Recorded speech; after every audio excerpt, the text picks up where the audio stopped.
And welcome everyone to another exciting adventure on the energy that surrounds us. I'm your host, Michael, and I have just noticed today the cell phone version is 1 second faster than the PC version. So, kind of interesting that I was watching the intro and noticing there's a 1 second lead. So, everyone on the cell phone is 1 second in the future now. Kudos to you all. Well, with that being said, I am so blessed and so privileged to have this guest on tonight. We were originally slated last night, but I'm grateful we were able to do it tonight instead. And you all are in for a huge treat. She is an amazing soul. So it is my honor and privilege to hand it off to introduce herself, the one, the only, astral traveling dream extraordinaire, paranormal Luna Rose. Hi, everyone, and hi, Michael. Before we dig into more things, I just want to bring out a big thank you for this invitation. It's an honor to be on your podcast today. Well, I'm honored to have you on, so it's mutual. Thank you. Yes, so I've been discovering my mediumship more in tune for a good year now that I've actually been practicing it with the public and friends and family. Prior to that, I've always been able to connect with spirit and in tune to the otherworldly since I was around 6 or 7 years old. That's when I first had my experiences. And I know with most paranormal experiences, it's always um, goes towards when you're a child because that's when you're more open into receiving messages. And then, as you get older, you get taught, there's no such thing as a ghost, there's no such thing as a spirit. So our senses, and most of our senses actually, they get blocked off into where we are unable to open our third eye chakra to receive messages and to see and to stop being so afraid of what's truly our reality. I would say the other worlds, but I it's all together as one. This is reality for me, and this is reality for you and everybody else. No, that's amazing, and that's something I never thought of, the insights that you were sharing about like the children aspect of it and everything. It's like we talk about the innocence of childhood and how their mind is programmed free for a certain amount of time. But yeah, there's so much more there than we realize, and it does need to be supported. So thank you for bringing awareness to that. Yeah, absolutely. I just to dive in deeper so I can introduce myself more properly and how my mediumship began and my first paranormal experiences, which is when I was 6 to 7 years old. I was sitting in this house I'm in right now in my living room, and I was just on grandma's rocking chair watching a little TV show alone while my parents were cooking dinner. So we have two doors. We have a French door and we have a door leading to the outside, the backyard. So if I'm sitting in that position I was in, and I remember it clear as day, it's as if it's a flashback in my mind, something you just cannot forget. I Something made me lean back, and all of a sudden I was drawn to turn my head towards the right. There was two apparitions of shadow people, and there was a male and a female walking side by side, going to the backyard. And as a child, especially when it's your first experience and you don't know what it is and you're seeing something from the unknown, I got scared. I jumped up and I screamed for my mother. And of course, she believed me, but certain people didn't. They tried to say, that wasn't maybe just your imagination. But it was there. And ever since then, maybe afterwards, I can also share with you uh, the apparition, one of them in our basement, that when I was a drummer, I caught on tape of a shadow man walking by my bass drum from, I believe, 2012 or 2014. And ever since then, just, I haven't been able to stop seeing apparitions. They just come as they go. I don't even have to call on them. They'll just come to me when they need to. No, that's amazing. And I'm wondering, when you say like, especially seeing them around drums, when you're around your drums, if they're drawn by the beat and the rhythm of the music, and that's what, is partially what's bringing them, is the energy that you're creating with the music. And so maybe that's like drawing them like a light with a moth to a flame sort of thing. Yeah, absolutely. That could also more than likely be the case. There's so much high energy around us, and even if we're not in our own home and we're just walking about, it's energies everywhere and spirits everywhere when we choose to open up to it. Have you had any special experience as a child yourself? I met some shadow beings when I was probably in my teens, and I would play games with them of letting them come through the doorway and over by the couch where I was sitting. And as soon as they were going to touch me, I would turn and look and be like, haha, I seen you coming. And because they would disappear when you put full vision on them. So it was like we had a game of, kind of like the indigenous counting coup. Can you get to me before I can see you? And so it's like I would see him out of the corner of my eye, but I would act like I didn't see him and see how close that they would try to get. And what would they do? Like, would they move fast, or would they move slow, or, would they try to maneuver out of, when I would start turning, would they try to stay out of visual range? But I kind of had a lot of fun with them. And then when I got into paranormal investigating, everyone started talking about shadow beings. Ooh, the darkness that they are. And I was like, you mean I was playing with darkness? So I thought about that for a while, and then I realized, there's two sides to everything, and it's what we kind of put out there is what's going to reflect back. And so I view the shadow beings that I interacted with as being light, fun, you know, kind of helping me with being comfortable around spirits versus, oh man, did I get lucky that I didn't let them touch me because they were darkness, and who knows what could have happened. So it's like I tend to believe they are what we, you know, perceive them as. I am feeling from what you told me that there is a heavy ancestral guide that was connecting with you when you seen those shadows a long time ago.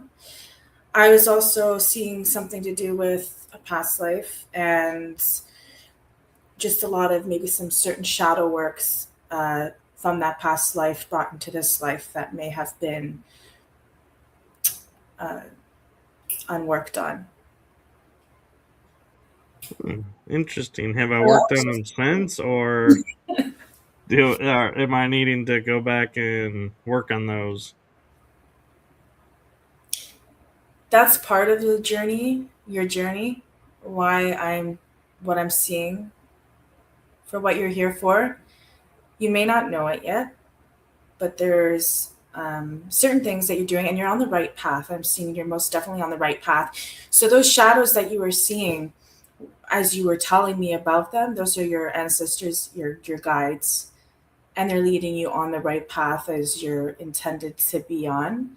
And I also see there was this little mimic or child projector just playing games, trying to have fun with you, like playing little tricks on you. Yeah, that makes sense. As for paranormal, I know there's a lot of think experiences. Are you interested in hearing any more before we dig into astral dreaming and more mediumship? I'm sure. I wasn't anticipating this, but I'm open to it. Okay, sure. So with the paranormal, there's a couple of times before I knew what mediumship was. Mediumship.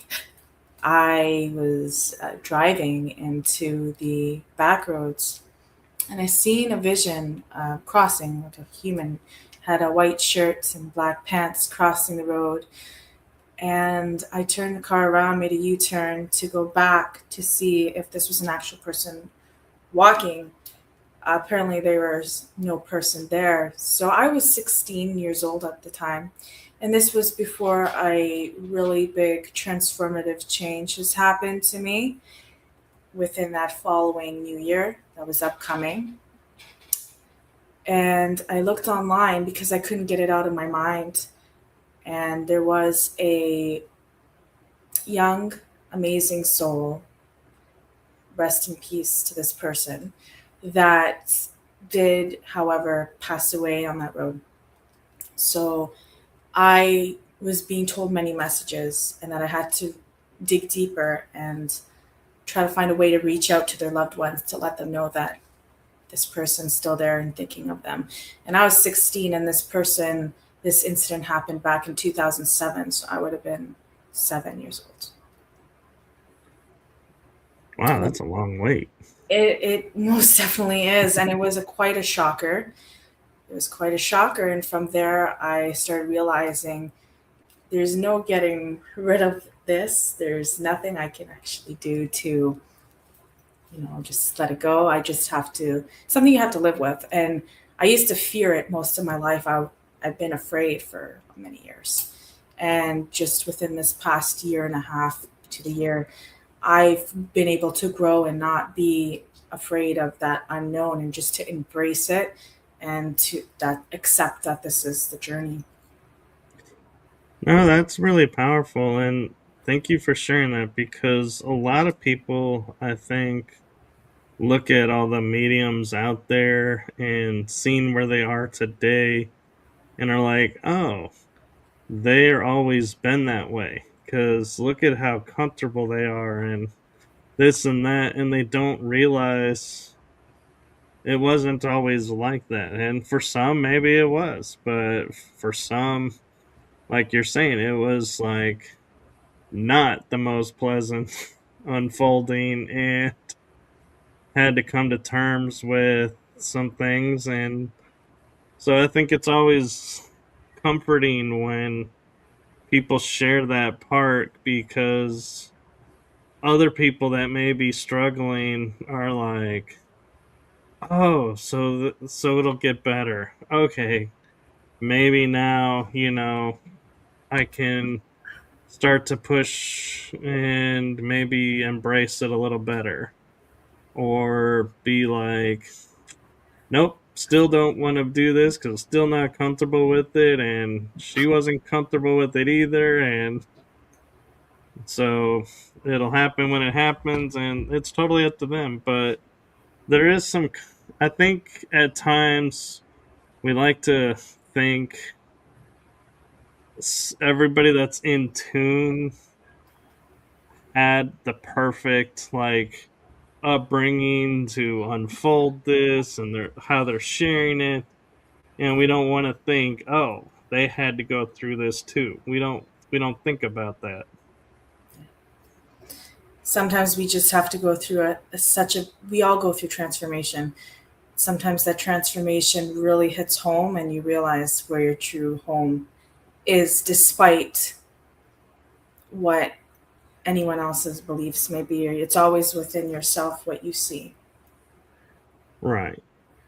And so,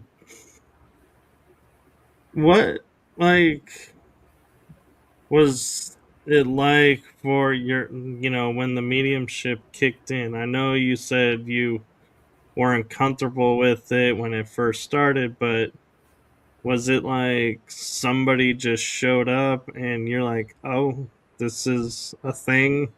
Or what was it like for you when you first started?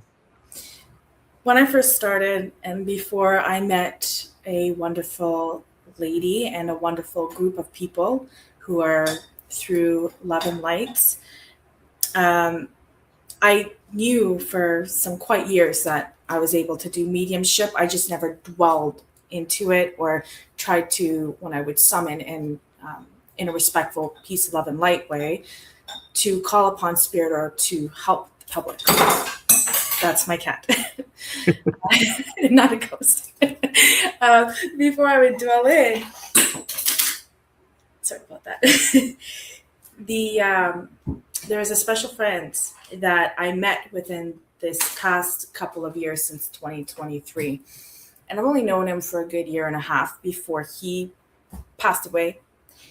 And this person was such a big person, a beautiful bubble of light when this person was in my life in this physical realm, that there's so many changes I made for myself with my diet, my lifestyle.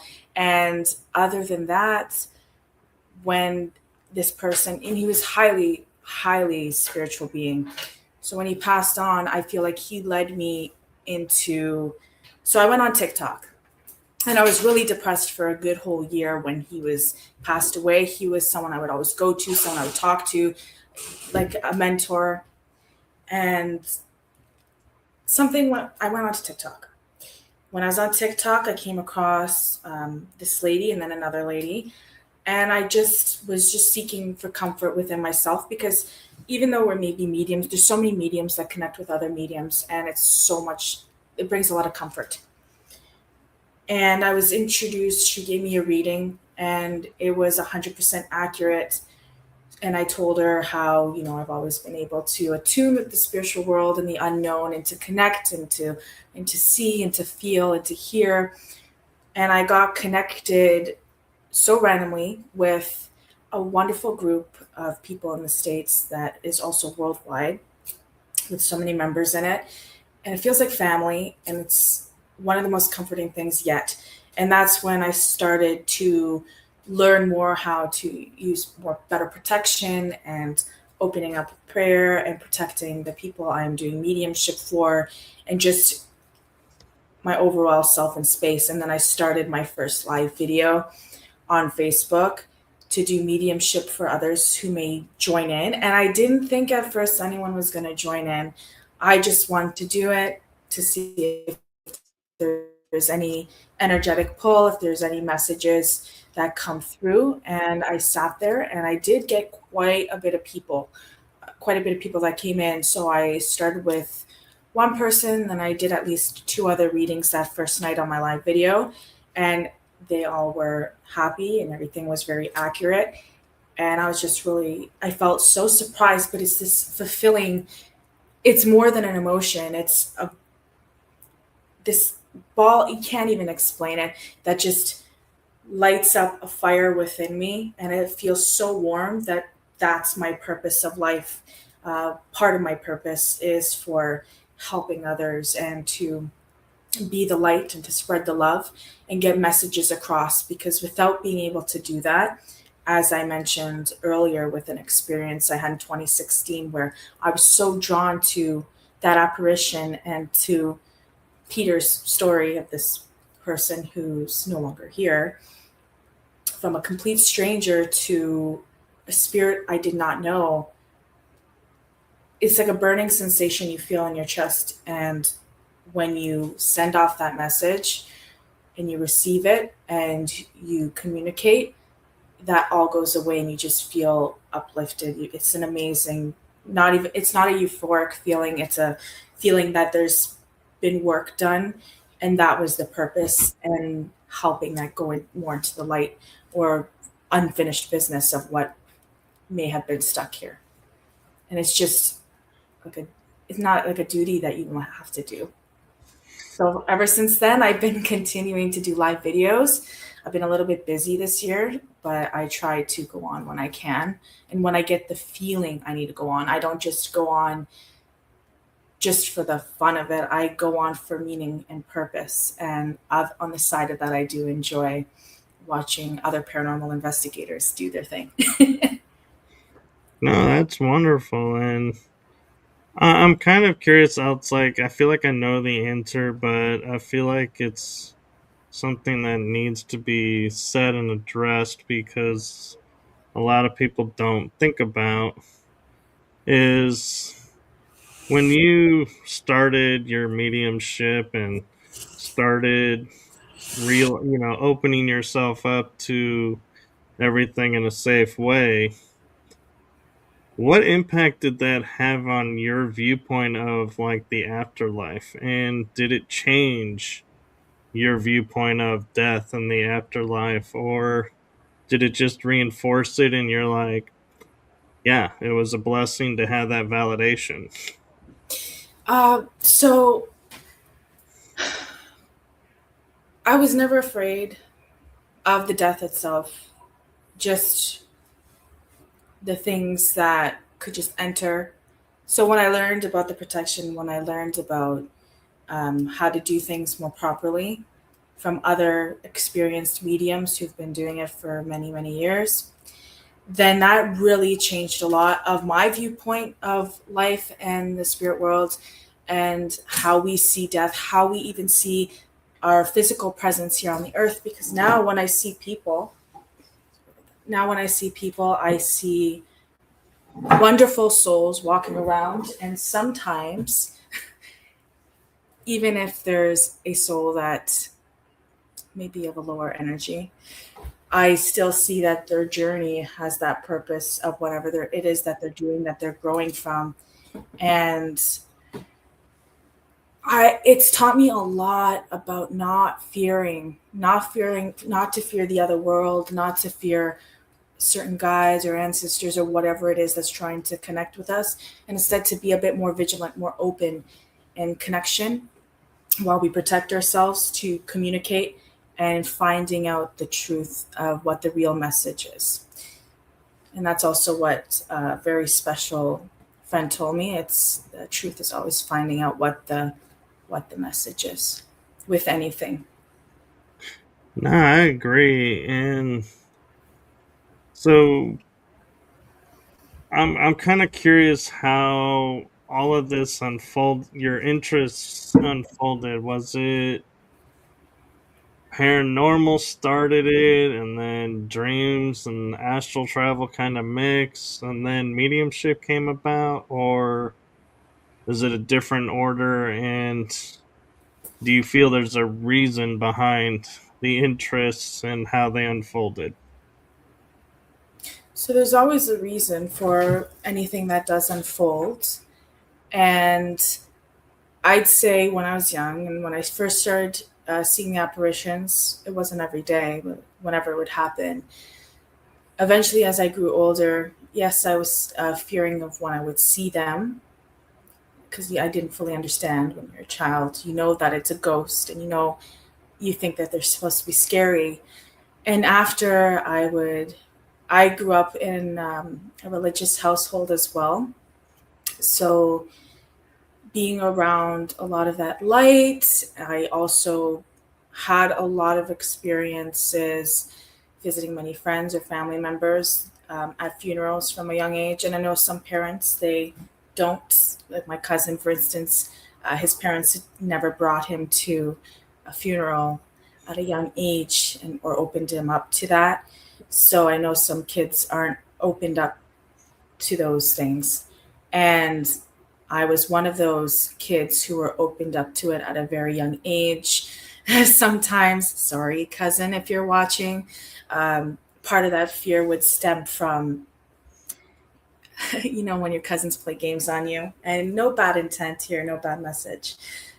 they try to scare you with little clowns or something for a Right. joke. For a joke. After that, with the paranormal, I liked going to cemeteries. I found them peaceful. Something was nice about them, even though they're a little edgy, a little off. And as I just grew older, I found a lot of comfort in it, even though it was a little bit fearing at first because it's the unknown. And then as a teenager, I was always attracted to watching ghost hunting and then trying to do paranormal investigating myself, walking into different haunted locations and reading historical stories and monuments of like families that live there and what happens, looking at documentaries. I love documentaries. Whenever I get a chance to read or watch one, I will definitely spend some downtime doing that. And it just unfolded into something today that I never expected would. And I realized that no matter how many times in the past that I would try to shut it out, it won't shut out. I have my boundaries and I can tell the spirits, do not communicate with me right now. It's not the right time. But there's so many other times now that if it's there, it's there. And I see it as to be honored to be able to connect with the spirit world and other universal entities and spirits. There's so much that, like star seeds, there's so much things to learn that's more deeper than seeing a ghost walk through a living room. No, I totally agree. And I have to say, when you mentioned cemeteries, I love the synchronicity of the universe because I was talking with a paranormal team about how they love going to cemeteries. And I was like, when I go into a location, if there's a cemetery, 9 times out of 10, I will stop at that cemetery, even though it'll make me late.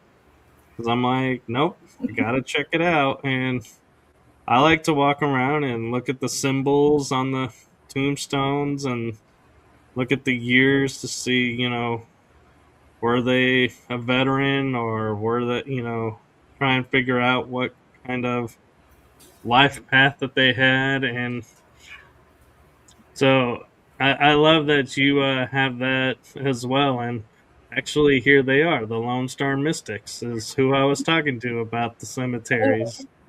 So even more synchronistic. Most definitely. I know many of us, I'm not sure of your experience in this part, but many of us who are deep into ghost hunting or how you call it, the paranormal investigating and astral traveling, a lot of us either grew up through rough households or got bullied or feeling unaccepted by certain things and just feeling as if you come to a point of maybe there's part of you that feels like you don't belong. I used to feel a lot of times that I don't belong, either like being a black sheep of the family or certain instances like that, not having friends, getting bullied often, and all of that crowds into you. And now I notice a lot of others go through that same exact thing, and they're pulled into the supernatural world. No, I would agree with that. I'm kind of one of the black sheep of my family, and it's Lone Star Mystics is saying my husband hates going for drives with me because if we pass an old one, I'm always asking to stop and walk around. Talking about cemetery. Oh, what's the latest? Have you ever been there at 3 a.m. in the cemetery? I have, and sometimes I will feel a little creepiness, and other times I'm like looking at myself and going, why am I out here at 3 a.m.? And honestly, there are times when I think about when the creepiness starts coming up in my head. I'm like, am I really feeling this? Or is this because it's 3 a.m.? I'm in a cemetery and I'm supposed to be feeling this, and it's like my mind is creating the sensation. Almost like curiosity bites the cat, and at the same time you're getting this energetic pull that you need to be there, as it's almost as if it's an invitation. Right. I cemeteries, I love the historic ones where they have a mass amount that you can look through and see a story. I actually didn't lose my keys in a cemetery one time, but they were taken. Oh, the tricksters. Oh yes, the tricksters took the keys, and I was in the middle of the back roads. I thought it would be fun, which it was fun, to just go for a little walk through the cemetery, check it out. I went back to the car and I reached into my pockets. The keys were gone. This way, I was so filled with gratitude that a mother and her children were sitting there. I asked her, "Have you seen any keys, or if you can help look for them?" So she got herself and her kids to say, "Hey, kids, help look for the keys." So I went alone in one direction while we dispersed, and there was a stone with a Harper name on it. And I did look at this stone prior to my keys going missing. And as I was walking back into it, I said, "The children of the cemetery, or whichever spirit it is," I was about to cry at this point. I was getting anxiety. This was maybe 5 years back. I said, "Please, this can't happen to me now. I can't be trapped here. I really need the keys back. Please bring them back to me. I really need them." And as I walked up to that Harper stone, reached into my pocket, the keys were there. And I looked around and said, "Okay." I checked all my pockets. Now they're there. And my mother was coming from behind me because she's also looking for the keys. Sorry, she was there. And I took the keys, I dropped them on the floor, and I said, "Oh, look, I found them on the floor." But no, they were in. I didn't want to look like an idiot. So I said, "Oh, they're on the floor." And then later I told her the full thing and she understood. But it was funny at the same time as much as I needed those keys back. Well, and what's interesting is if you think about it, if you were in an old cemetery, say where majority of the graves were like 1800s, and you were to say, "Help me find my keys," I would think they'd be looking at you like, "Okay, but can you first explain what a key is? And what was that thing that you like arrived in?"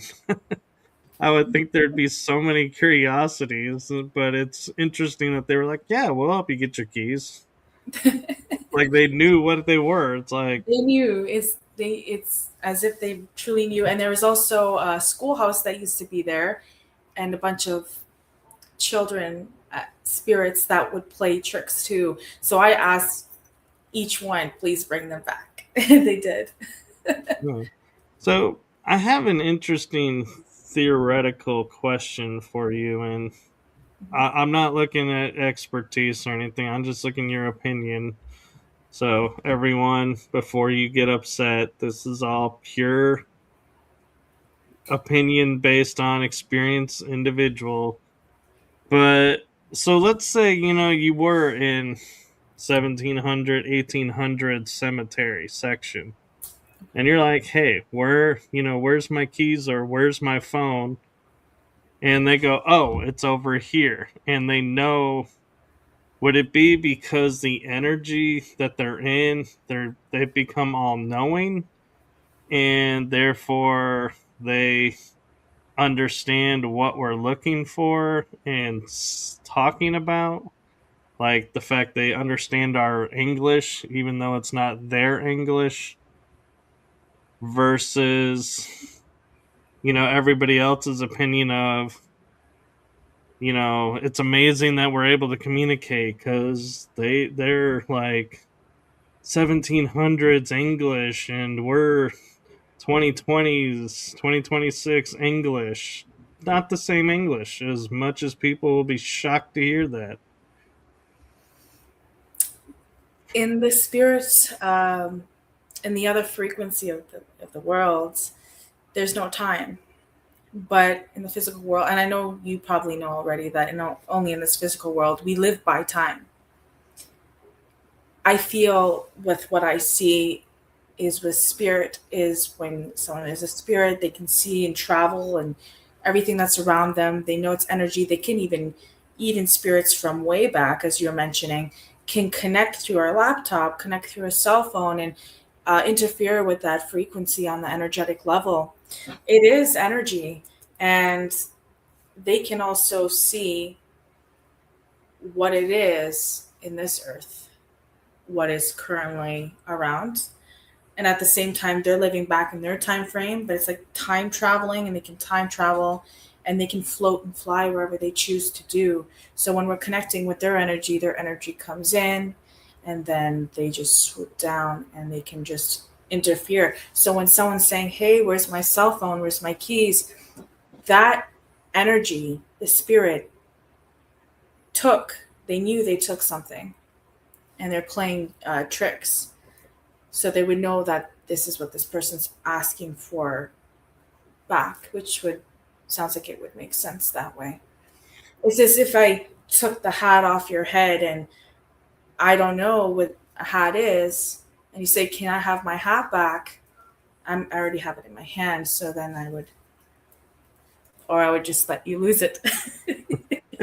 You're like, no, this hat's cool. And We're keeping this one. You know, talking about time traveling and everything, I'm kind of curious too. When we go to certain locations and everybody's like, oh, this spirit is trapped here and this person is residually haunting this place and they're always here at this time.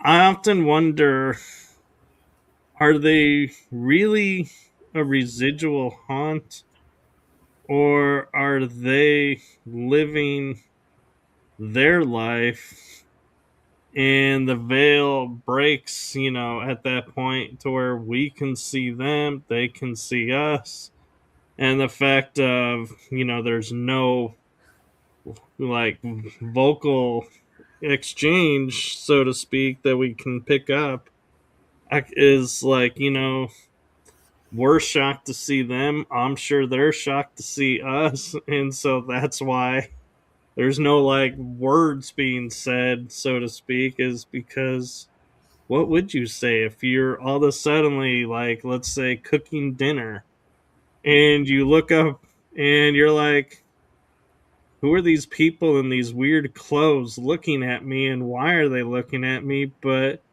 why is it different looking there than what I'm used to seeing? I would think there would be confusion.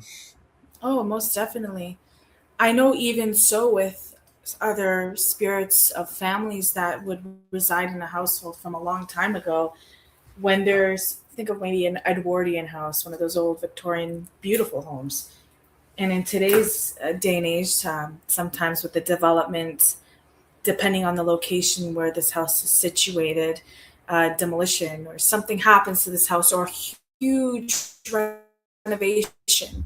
And then there's more paranormal things that begin to happen because the spirits who were grown up from there are just feeling that anger.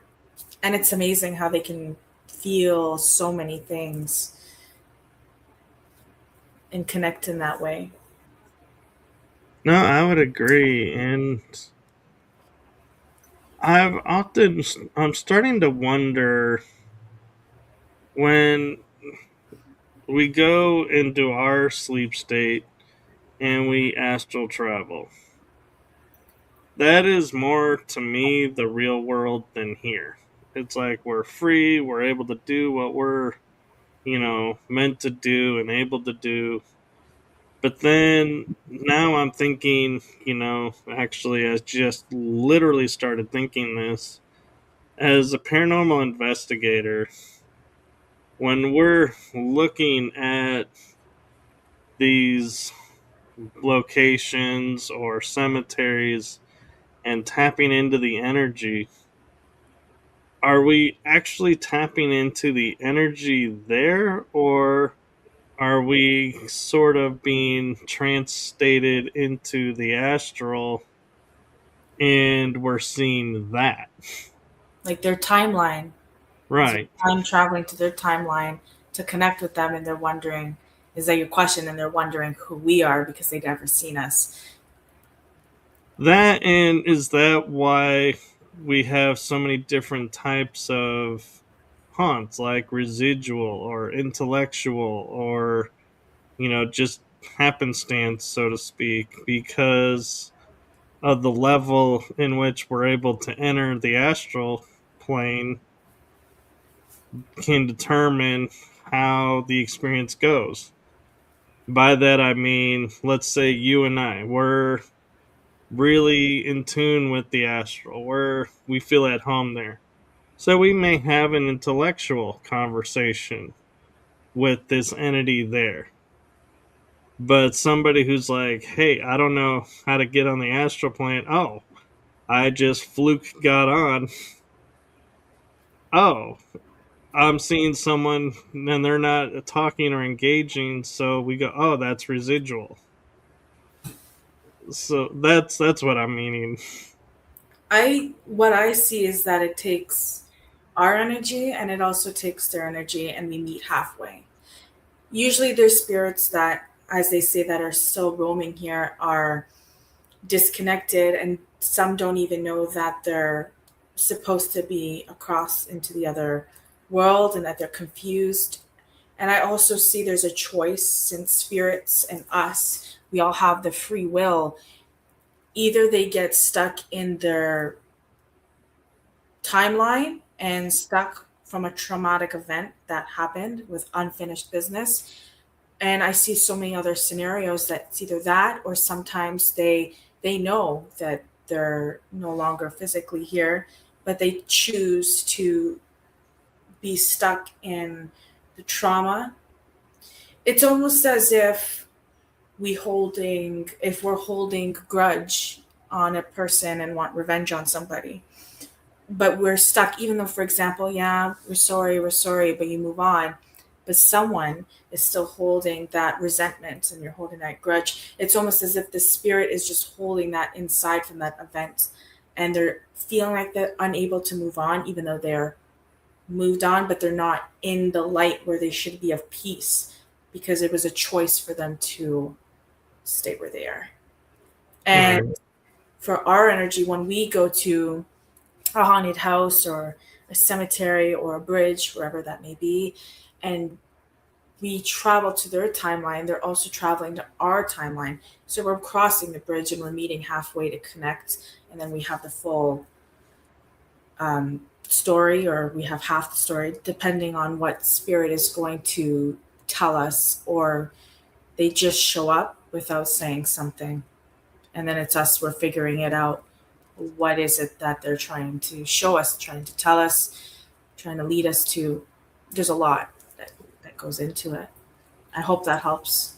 It does, and it actually is kind of ironic because I was watching um, a History Channel show, Hazardous History with Henry Winkler, where he talks about the old days and what all the fun that we had in the old days before today with all the rules and everything. And it's like we look at it and we're like, oh my God, how did we survive this? But one of them he was talking about on today's episode that I was watching, where they were talking about the original lawnmowers, the first powered ones, that there were no safety guards underneath it or no like protection for, if it hit a rock or something. And so he was like, it would hit a rock and it would be like a projectile of a bullet speed. And then it showed like the neighbor like falling over like he died. And I'm sitting there and I'm like, looking at this and going, oh my God, that's true. That totally could have happened. And then I started thinking to myself, as a paranormal investigator, I have never come across a spirit of someone who was like, I was talking with my neighbor and he was cutting his grass, and the next thing I know, I'm here. And it's like he has no idea he's died. And it's like, it's kind of funny because it's like, does that constitute a traumatic death because his life was cut short? Or do you think they'd be like, man, next life, I'm not standing next to one of those things. Lesson learned and move on, I see. You're asking if it's, for example, if there's a tractor and a farmer died by lightning at a young age, if that's based off a traumatic event.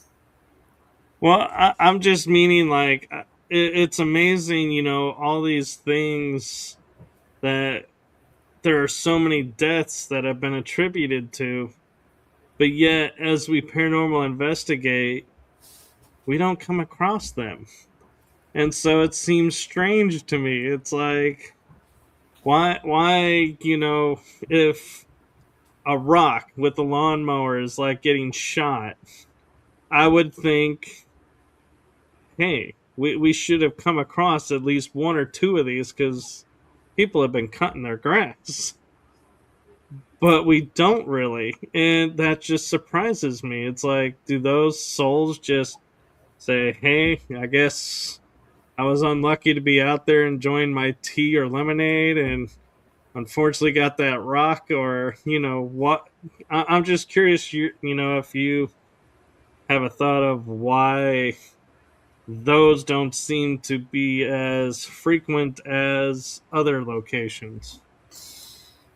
Sometimes when we're connecting with the energy, when you're paranormal investigating and you want to go and try to capture something on the camera or hear a noise or hear or feel the spirit do something and it doesn't happen, either there's so many different cases, either that spirit could have moved on into the light and learned the lesson and is either could have been reborn sometimes or in a different journey in a different timeline and leveled up to a different part of the frequency. And sometimes they know you're coming and they choose just to not show up for whichever reason it may be. Even as a medium, when I connect to a spirit, they are either really responsive and they are very chatty and they want to continue communicating with me, or there's some cases where this spirit has, I've had scenarios where spirit tells me, go away, I don't want to talk to you. Or sometimes it'll say, I've had enough. Or why are you here? I don't want you here. And that can be a little bit saddening sometimes because we're hoping for the communication.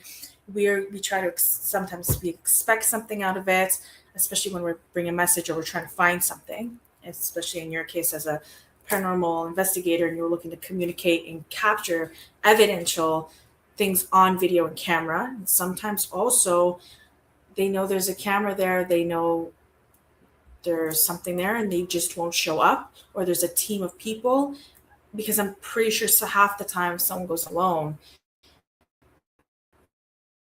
then something may happen as well. You may have that communication for yourself. And I always say not to expect, because sometimes when we expect, we don't receive. And just going there uh, unwillingly and feeling what is around, maybe trying to even ground yourself more and um, really turn into that energy and try to see what you're being told, because it can be different for so many things. Right. No, I totally agree with that. And I actually say the same thing when, if I'm leading people, I'm like, you got to go in empty because you could be blocking experiences. And so, talking about astral traveling and, the astral realm, I know a lot of people look at our dream state as traveling, doing work on the other side. And so, do you separate the dream world and the astral realm, or do you view they're intertwined and they're really one and the same? It's just the experience and how we perceive the experience that differentiates a dream versus an astral travel. So when we're dreaming, we're receiving messages. Either sometimes when you don't remember a dream, that message is irrelevant.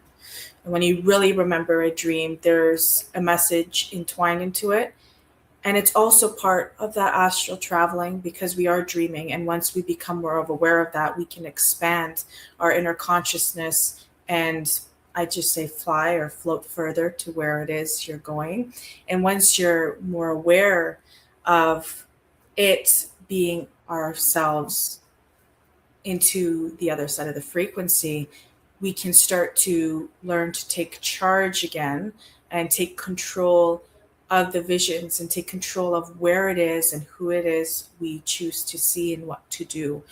I've just recently myself learned how to control my dreams because a long time ago, when I was dreaming or astral traveling, I wasn't aware I was either even astral traveling. I wasn't aware that I could even change the scenario, change what it is I'm doing in this dream, in this vision. And when we astral travel, we can really feel our consciousness, our inner selves floating outwards and seeing a huge different vision. Have you ever dreamed or when you were sleeping in your visions, seen your house and seen what was around you? Or have you ever seen your streets? I have, and I've even seen the city and the state. I'm one of those. I can travel off world, so I've seen it at different levels. So yeah, I've been blessed since I was a kid, being able to astral, and I never found myself limited to. Oh, I need the atmosphere, so I need to stay on this planet. I was like, what's out there, and just went. For instance, have you ever had a sleep where felt that there was definitely something beside you and it woke you up? I have. And has it ever made you feel any sensations over your body or your mind? Like a headache, maybe, or like something's really dwelling onto you. Almost like a nightmare, but it goes deeper than a nightmare. I don't know about nightmare, but there were a couple times where. Oh, hold on.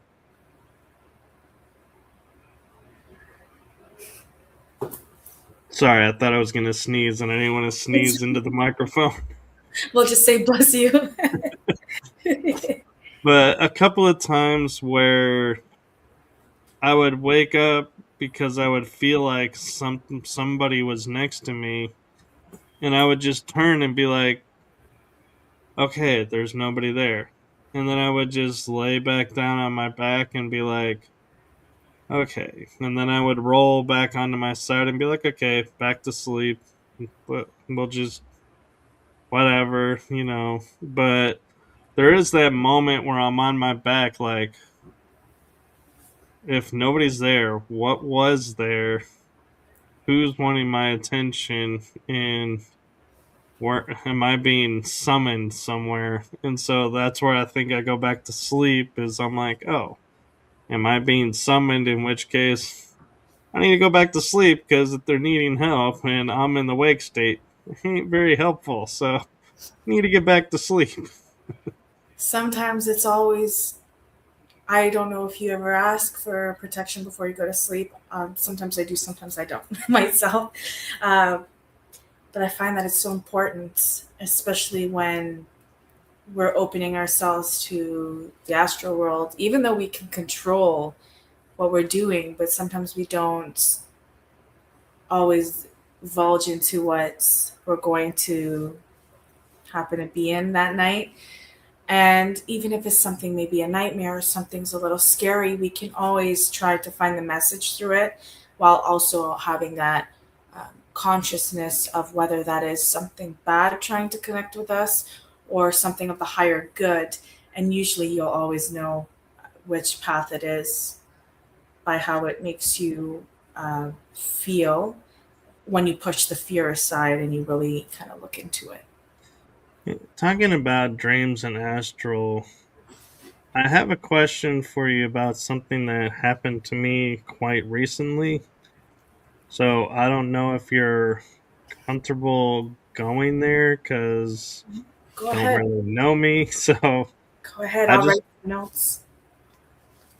so I was in Nevada and I got a really bad sunburn when I was tubing on a river for 3 hours. There was CME and more sun than I anticipated, and so that was on Friday night. Saturday night and Sunday night, I could get zero sleep. It's like I would put my head down. The second I would close my eyes, my face would start to feel something, and I would just wake up. It's like I could not fall asleep. I literally just watched the sun come up.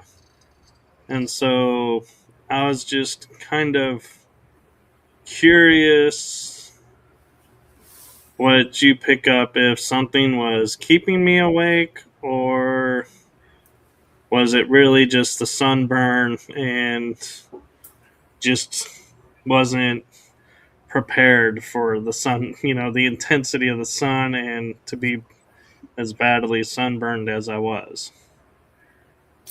And while I answer your question, do I have your permission to read into your being to feel and to see what you were going through? Yes.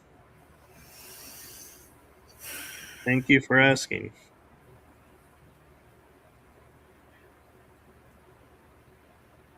I see that you went through a lot of swelling. I'm seeing a lot of redness, of course, because you had the sunburn. Something to do with your face? Was there a lot of redness and swelling around there? Something There was puffed up. my earlobes were, yeah. Your earlobes felt like they were on fire. I feel that part of your consciousness, like you were feeling really irritable that night when you had to go to sleep, but you couldn't really tell. There's a base of confusion that you were feeling, which also was stopping you from going to sleep that night. They're also seeing something to do with the moon and the tides. There could have been some type of astronomical event going on during that time frame that could have been keeping you awake. But I highly see it had a lot to do with that sunburn, whether that sunburn happened to you purposefully or not.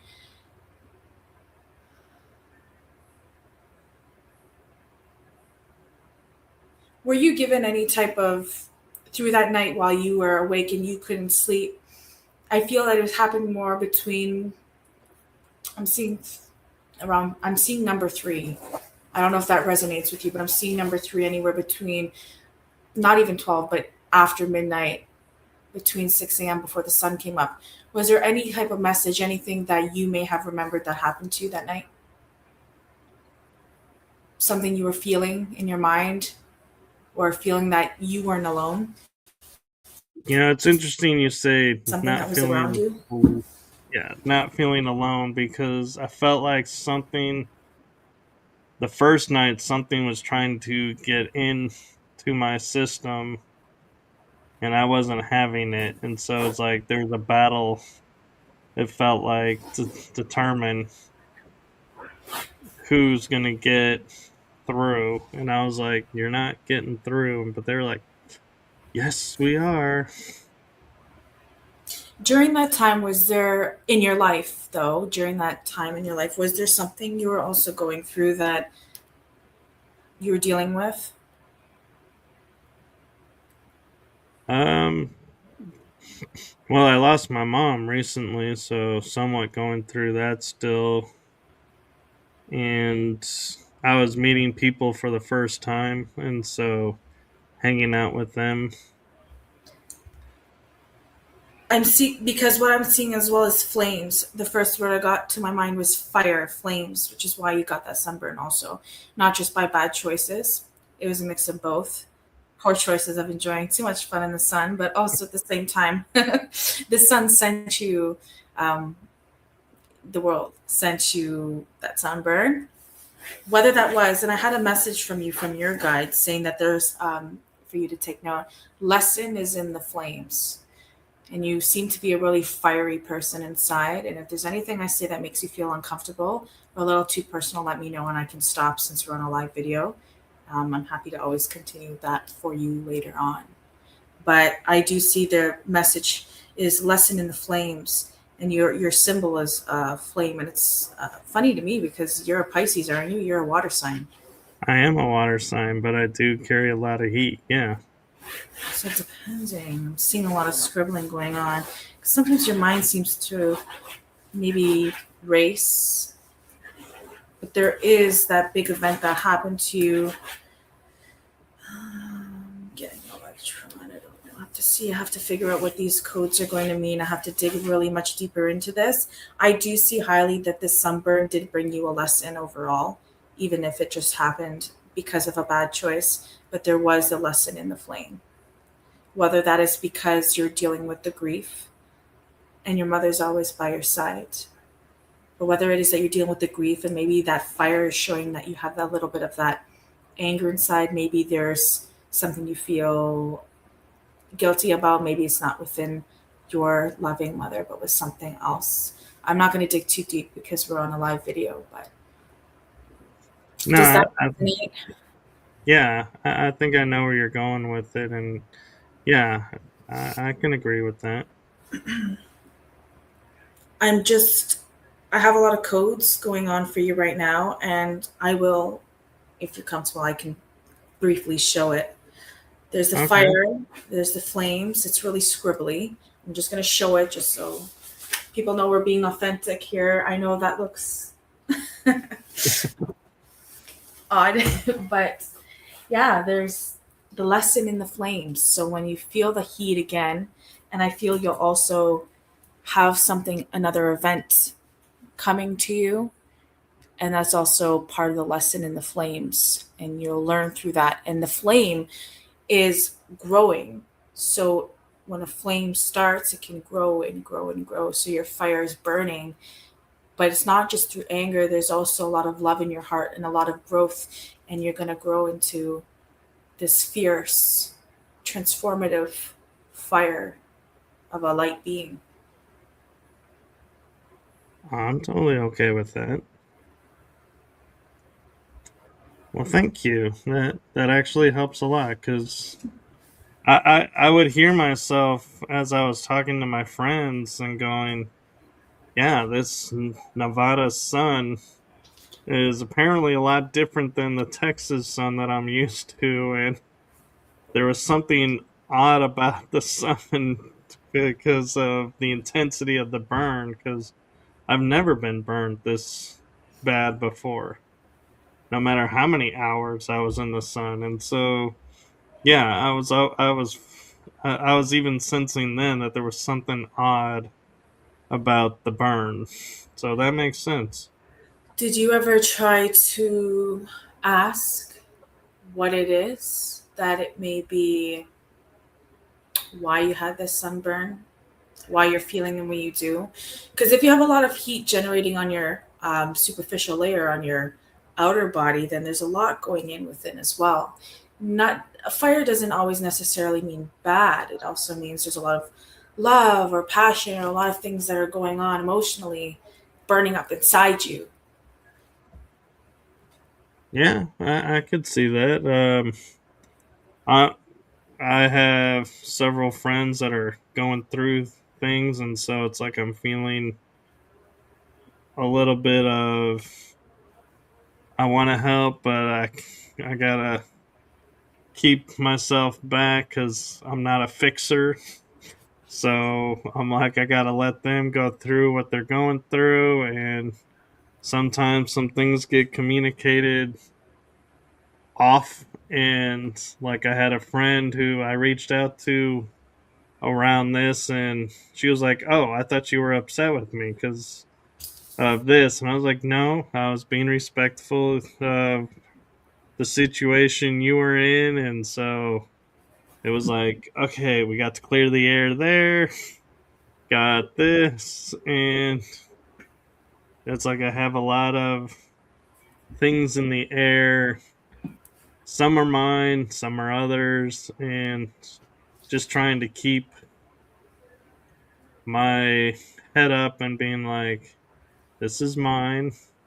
I can own this. I'll take care of this. I feel a And wash. Sorry to cut you off. I felt a wash of lightheadedness. You're really going through a lot. So I see that when you mentioned about certain happenings that are happening with your friend circle or people that you care about around you, that might be where part of the guilt is coming from because you feel you need to help or you want to be there. You want to help, but certain things you're just unable to clear because it's out of your hands sometimes, or you just have so much going on, right, especially dealing with grief too. exactly. There's that's the answer, the lessons in the flames.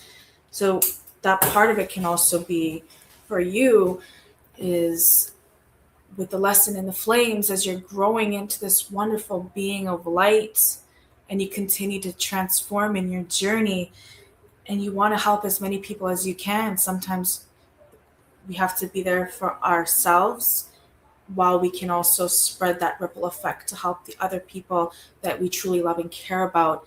And just to be aware of it, that sometimes it's out of our hands and we may not be able to help a certain situation, but we can still be there to listen or to help in a certain way, but not to carry that guilt because that guilt will diminish your fire. That's not going to help you grow. And if it's out of your hands, you're not at fault for any of that. Right. And what I find interesting is while I was there in Nevada, I would notice the sunburn getting worse and worse, even though I wasn't in the sun. And so I was like, it's interesting that it's like intensifying. And then I get home and it's like I return to my normal mode and how I do things and going with the flow. And it's like, oh, the sunburn started to dissipate. And it's like, yeah. And it's like I would say, I heal fast. And everyone's like, yeah, yeah, we can tell because I'm not. And it's being kind of funny. But now that I'm home, it's like everyone's like, oh, wow, you do heal fast. It's like everyone that's seen like the progression with the face, they're like, wow, your face is like already almost normal and it was really badly burned. And it's like, yeah, it's like I'm returning to my normal rhythm here and the body is responding better. I am seeing that during that time too, and still right now, is it's more of a what happened to you is more emotional, more something within you, because how we also feel within our temple, how we feel within ourselves, will show on the outside as well. And I also have currently, there's a guide. There's a spirit guide that is always by you. It's a male. I see a male spirit guide. I also see your mom there, but I do see a male spirit guide that's there, something to do with the left side of your body, the left side of your shoulder, watching over you and guiding you into when you make your when you make your choices. And whatever, even though there's things from the present, anything that may have built up for you to this day that could have been when you're a child or when you were a teenager, young adult, anything in your whole lifetime in this physical body that you're with, that can also lead up to certain events that show on the outside, if that makes sense. It does, actually. Have you ever been hurt? If you're comfortable, you don't have to answer. But have you ever been, like when you were younger, did you ever go through things that brought you pain? Many a times. I'm not going to mention exactly what I'm seeing because I'm not going to trigger anything, but I'm just seeing there's some, and I'm feeling tears wash me right now. I feel like crying, but I'm seeing an orb through my left eye, but there's something that happened to you. You may have learned to live with it, but it's still there. Yeah, that makes sense. I can definitely take that.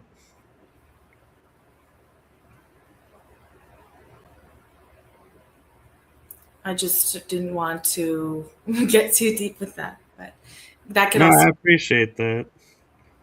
'Cause, yeah, it's never a good show when the guest and the host are crying, and it's like stop fest, and it's like this must be fun.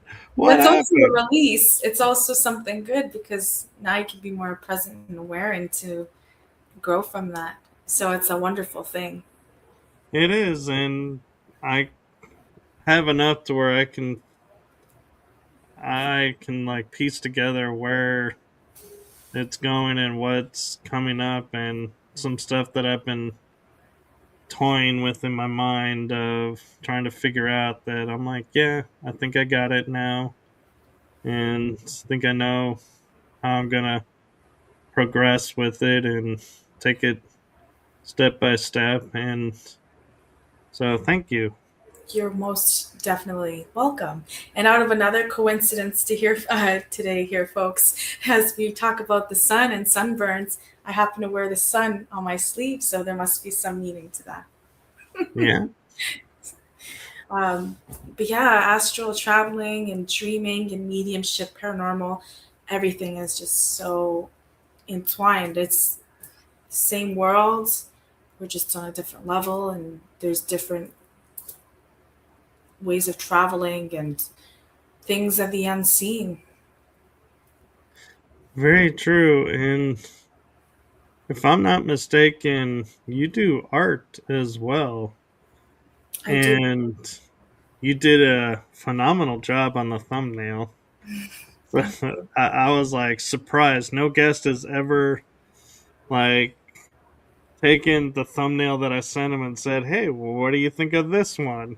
And so I was quite surprised, and I was like, "Man, that was really cool." And I was like, "Yeah, let's use it." And so I honor you for that. And Thank I'm curious how much of your mediumship and how much of the paranormal, astral, and dreams, all of your world, how do how does that get intertwined with your art? Or do you kind of view the art as a separate outlet and you're like, yep, let's keep these worlds separate? I I guess I'm more of a person that goes with the flow. So I can just introduce you this painting right here that's behind me. It's not finished. It's called the Gates of Heaven. And the work I like to do is through my visions and through the highest good and through love and light. I never want to paint something of a lower dissension or dimension. And this is my angel. She represents many things: the gates of heaven, love, light, peace, energy, hope, going through grief, being guided through the earth. She's floating through the clouds and she is filled with strength and femininity and courage.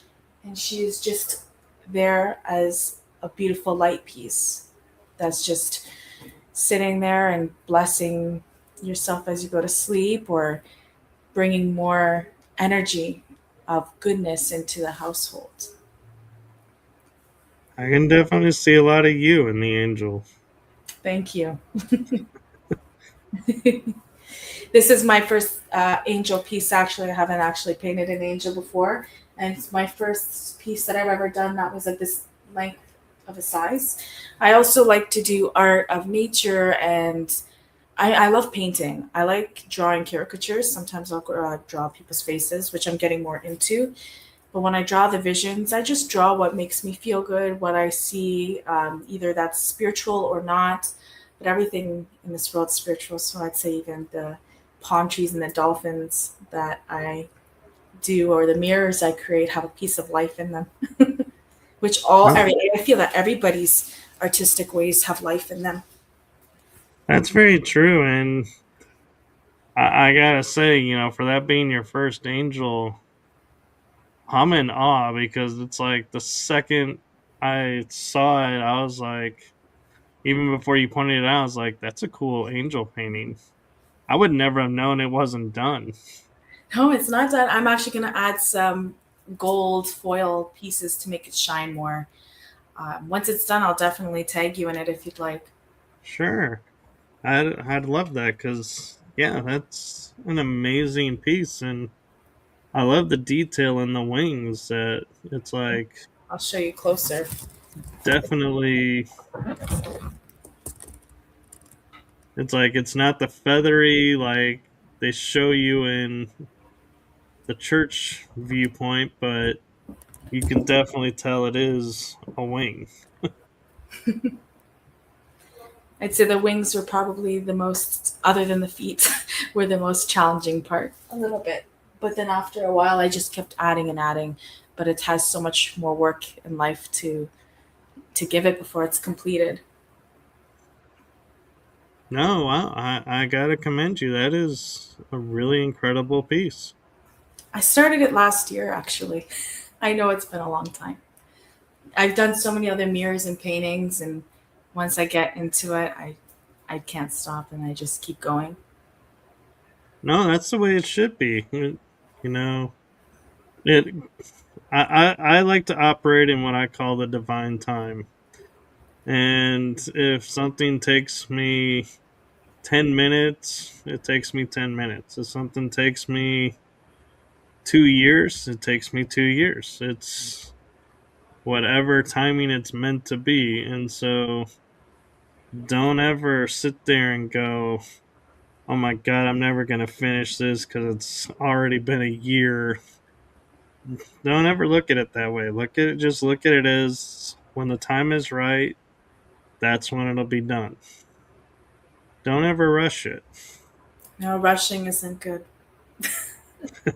I think that's when we make more mistakes. I mean, does art have mistakes? I'd say not, but No, it really doesn't. no, and And it feels like sometimes you make a little error and then you want to wash it over, fix it. I like the flaws in things because it just like, when I do my shows, everybody always asks me like, do you pre-record so you can take any glitches out or anything? And I'm like, no, I want the glitches because or if I flub up something, I want that in because it reminds everyone that's watching I'm human. I make mistakes. I don't want a perfect, pristine show because I'm like, I just feel like it loses something with that. I'm like, I want the errors if there's ever any in there, Oh, or if definitely. something's not like if I'll go to say something and I can't say it, I'm like, I want that. I want that humanistic in it. I totally agree with you. And a lot of the, I'm not even going to say it's a trend. I feel that would just be so foul in my mouth to say it's a trend.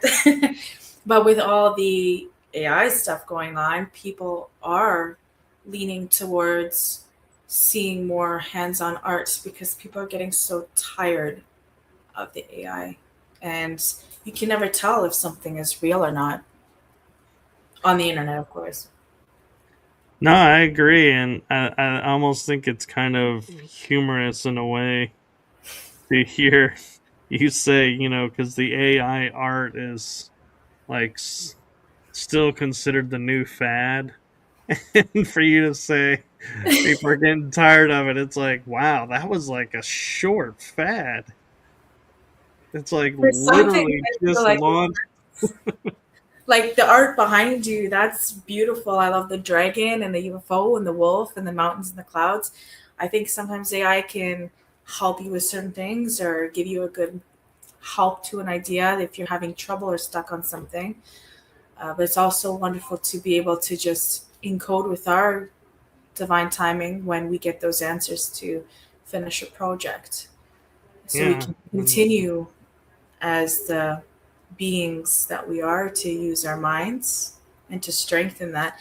But at the same time, AI can also be good and it can also have its effects. But yeah, I did do the research a little bit back and I was seeing certain comments of people actually putting out there that they're tired of AI and the new trend, or and maybe it's 50-50. Half people want that realism and that human touch, but a lot of that's really coming out. well, I think it has to do with how it's used too, because they're starting to say like some of the actors are coming forward and are being told, and they're admitting this in public interviews of, hey, you can be in this movie and get paid, or you can be in this movie and not get paid because we'll use an AI generation of your self and put that in there instead. And it's like, that's a crummy career choice, but that's the career you're in. So, yeah, good luck to you because, oh, but like you're saying, not being able to know. I started thinking about this the other day after I heard this, a few actors saying this.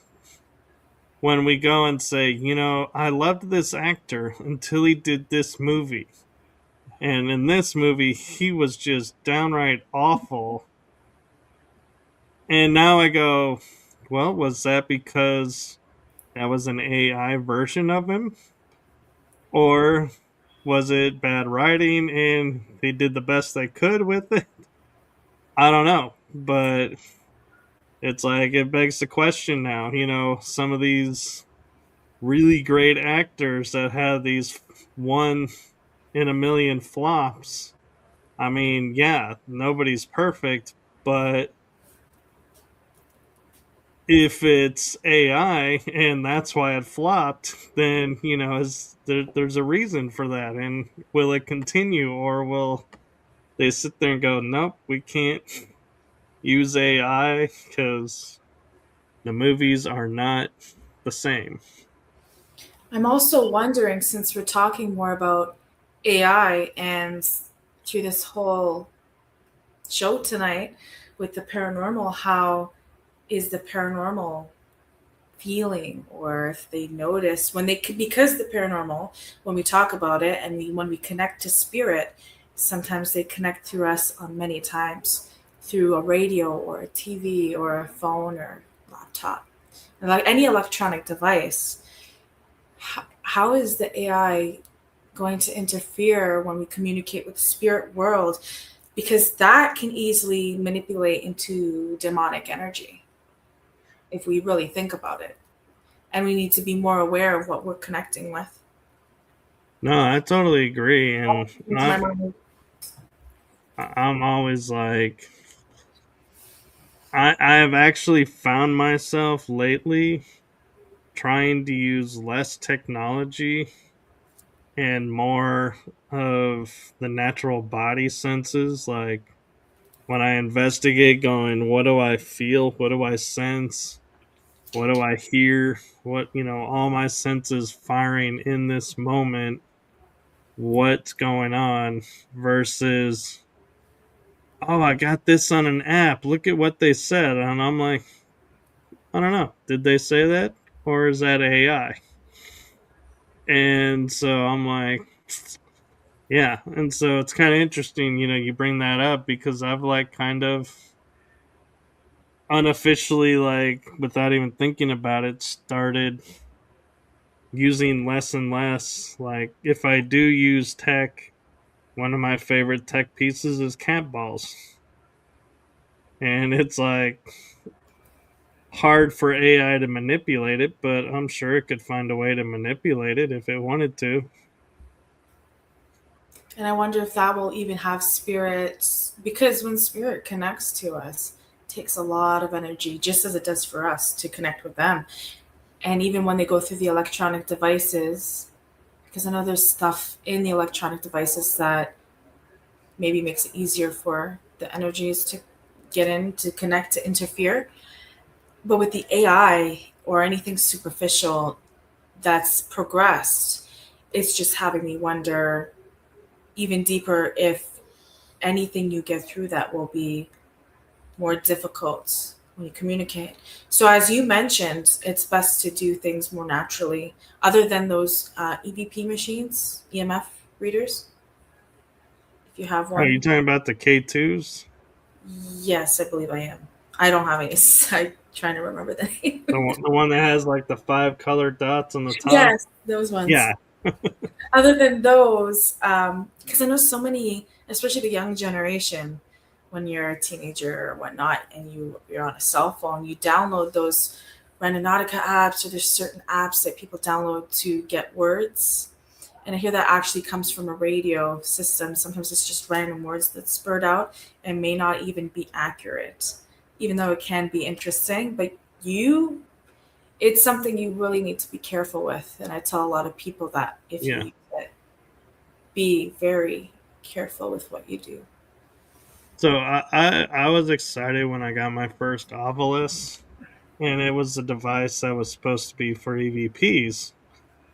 And I used it once, and after that one time, it never worked after that. It's like I had to keep it plugged in to a battery source, otherwise it doesn't work. And I was like, that is bizarre. And it was only at one haunted location, and so I was like, man, that's just messed up.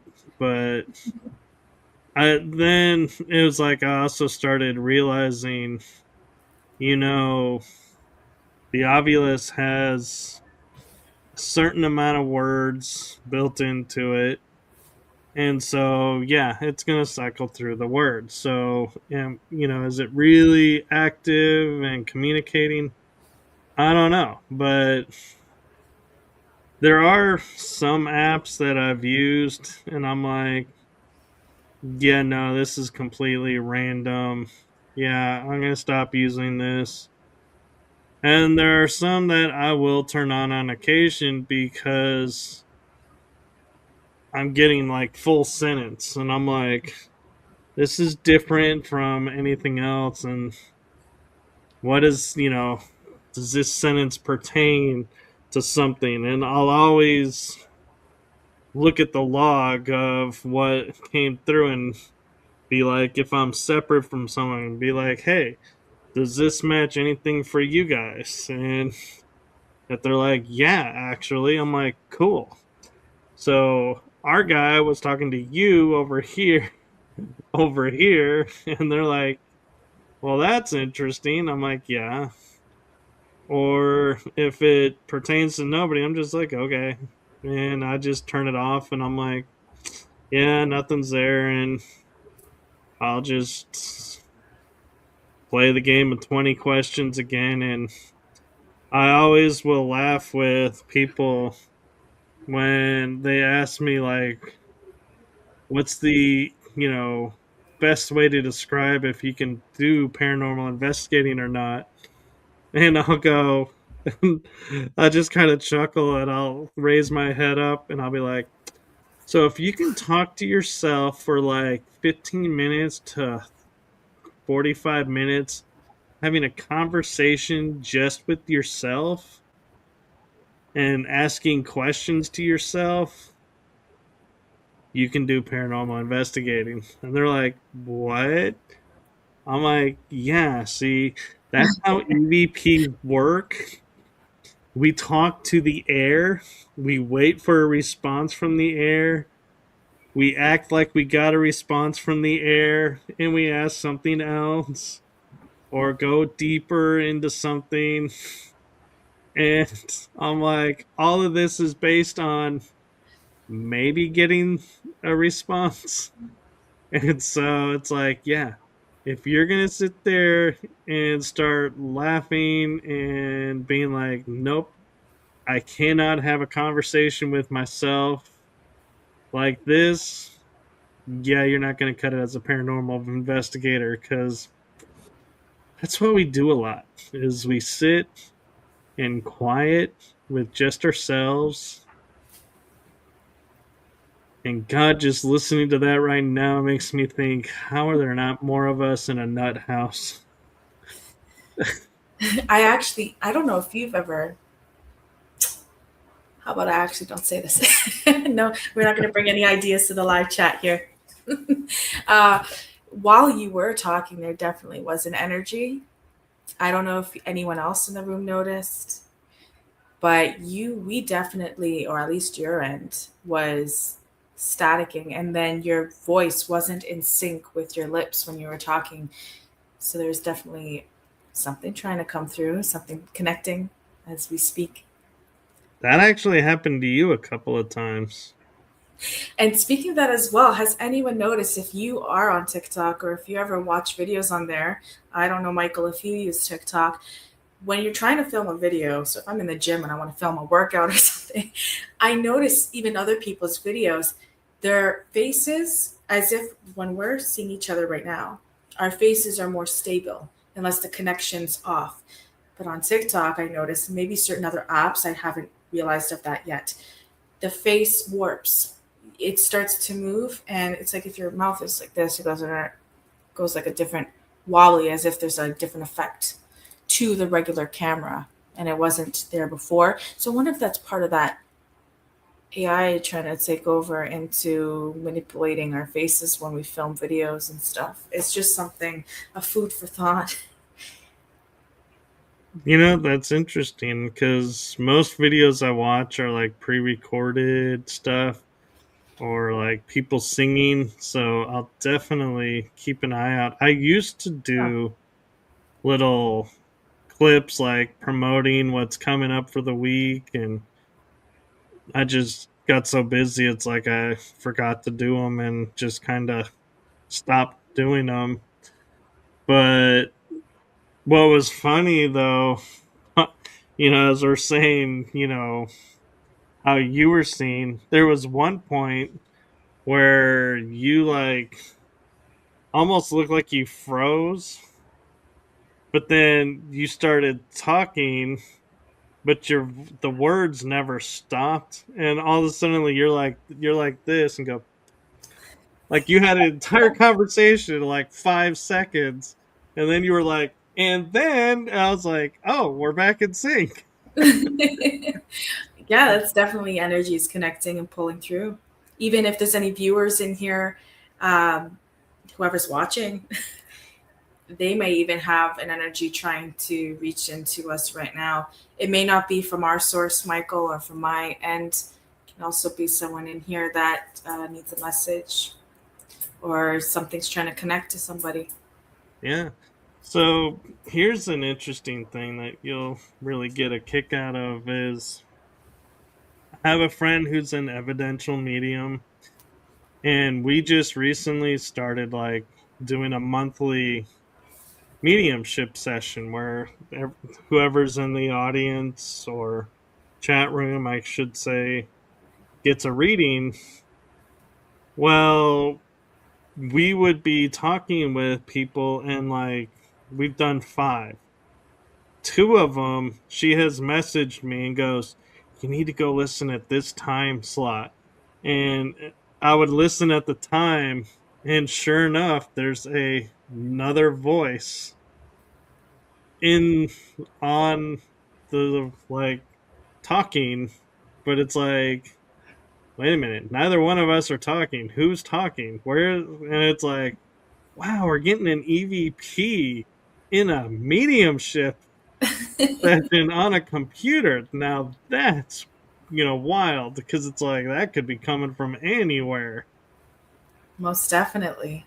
They come in all different ways through our lights flickering, which I believe in the beginning, not too short after, or not too long after, my apologies, their light flickered a little bit. So there's definitely a nice something listening to us. Other than if you've heard any knocking sounds in the beginning of this podcast of the show or the door creaking open, that was the cat. Other than that, I don't know if what you're hearing on that side. Well, that and all the I heard the cat communicating for a little while, He definitely had a message for us. He wanted to be part of your show. but I was like I was trying not to laugh as he was knocking stuff over, and then you're like stop, it kind of got him to stop, and then he's like, yeah, you turn, and he's like, hit it again. I was like, typical kid. Tell him not to. They're gonna do one more just to push Oh, and he see. knows what he's doing. He came into my life, I say, very spiritually as well. When my other cat from last year in September passed away, Oh, I'm I sorry. it's okay. I somehow he went missing actually, and he hasn't come back since. So I know that I've seen him in dreams many times, and I've also seen his shadow in the house, and that's just confirmed to me that he's actually gone here. His job, his duty, his protection is done here, and now he's just full. He's always been full Lyrian energy, all the cats. And I already planned on getting Onyx before Bachi went missing as, companion for the house. He would have been 10 years old next February coming up. Other than that, my friend had Siamese, purebred Siamese kittens, and out of the litter, just Onyx turned out to be pure black. I did request at the time to have one of the Siamese looking cats, but she made a mistake, and then somehow Onyx was left, and I said, it's fine, I'll still take him anyway. And I just really, a black cat, just randomly just showed up in my life, and I feel like it was just it's truly a blessing. Even though he can be a funny troublemaker, I feel like all cats always do that. But Yeah. he's just truly a blessing, and I see it as so much reasoning why he's here. So I actually had a animal medium on my show, and I know that sounds really weird to say, but it's like he uses his mediumship gift to communicate with the animals. So it's really cool. And one of the things that he said, and I found was true because I had already thought it and we had experienced it, is when one pet leaves and you'll find yourself starting to be drawn towards another one, that's the first pet bringing you the next pet for your life who's going to be intertwined and the right fit for you. And it's like they're like going, okay, so this is how you do this. This is how you do this. This is what this means. And so it's like when you're looking and you're like, how do you know some things in advance of me training you or sharing them with you? He's like, it's because the other version told them. And so they come pre wired, almost, so to speak, for you and attuned to what you need. I thought that was pretty cool to hear, actually. And I definitely agree with that. I feel with mediums that deal with animals, they're so amazing with the messages that they can come across from our pets. I did see this one medium lady that was connecting through animals through red balloons. I don't know if you've ever heard of her. I don't have her name. I just seen her pop up one time. But I don't know she that would I've connect ever heard of through, it. say, yeah, through red balloons. And I had an animal reading done for me a few times, and apparently there's a starseed special cat that always comes into my life even when I don't expect it. So that's also different. There's so many different ways that these animals are guides that are coming in, or someone from our past life that comes in and transforms into one of our pets. Yeah. Sometimes when you look into your pet's eyes, if you have a dog, a cat, any type of reptilian, a bird, and you speak with them, they understand us. But when we look deeper into their eyes and connect with them on a different level, you can really feel their presence and their energy and how they are connecting to us, and they feel like one of us as a human being, so to speak. Oh yeah, and I'm hearing yours is saying, "Isn't it time to be done, Mom?"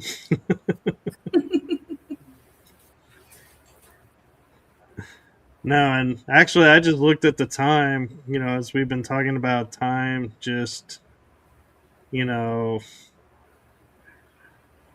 being what it is, only here that it's like, yeah, it's already an hour and 42 minutes, and Jason, actually, Rob Gutro is who I was speaking of. He's the guest that I had. And so, yeah. Do you want to take some time and promote anything you got coming up or how people can find you? Most definitely, if anybody would like to have communication with me or message me or add me, I'm most active on Facebook. I sometimes, if you see the link to TikTok, I'm on it here and there. I mainly just share my artwork online or my workout motivation videos. And if you just want to reach out to me at Luna Rose on Facebook, you can even reach out to me on Instagram. I have most of the resources for those who wish to connect with me. And if you need a reading done for yourself, just message me and I'll check the private message folders and we can go from there. And my readings are usually just donation based if anybody is open to that. And sometimes they give a little extra, and I just like to communicate and get message across. And I always do things for good reasoning. I also do water portraits in my paintings, and I do meditations with people as well, and just love to connect. Yeah, I was meaning to ask, with the artwork, do you ever have like, I know somebody did for my parents, like this is what I see, and it was supposed to be like their star seed side in painting. And so I was kind of curious, if you get that kind of request or if people are like, hey, just, make me look silly, and like the typical, like you go to a fair and get a character done. Because you mentioned the word character. That's why I was thinking that.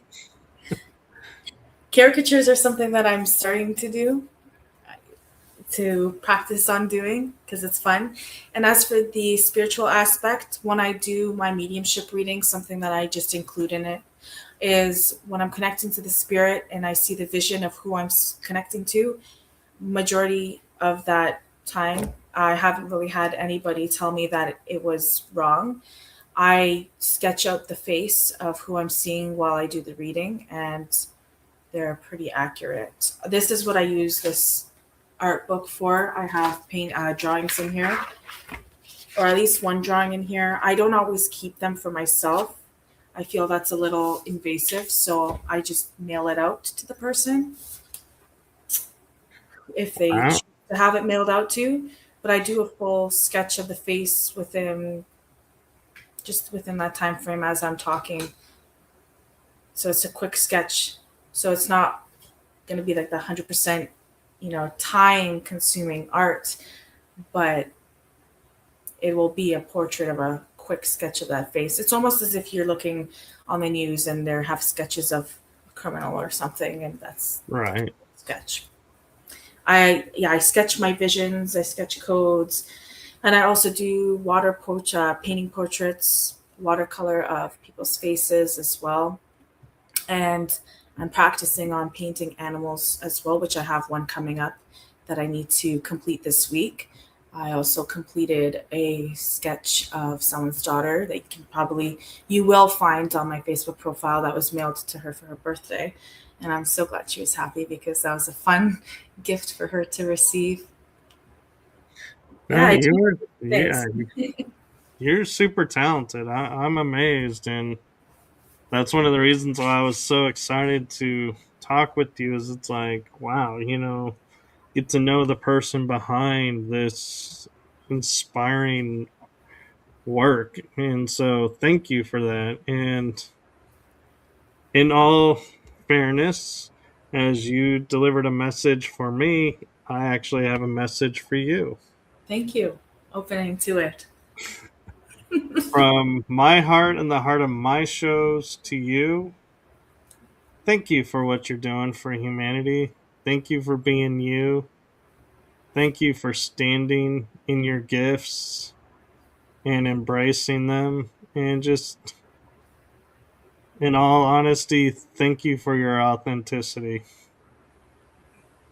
I accept those messages, Michael. Thank you so much. Once again, as I mentioned in the beginning of your show, I am truly honored to be here on this show of yours. It is the first time that I've ever done something like this, and it's such a wonderful experience to and delightful to be talking to someone such as yourself that's into the paranormal world as well and truly understands and is open to learning together and to communicate. And I also learned things from you too tonight. So it's always great. This is why I love to connect with people.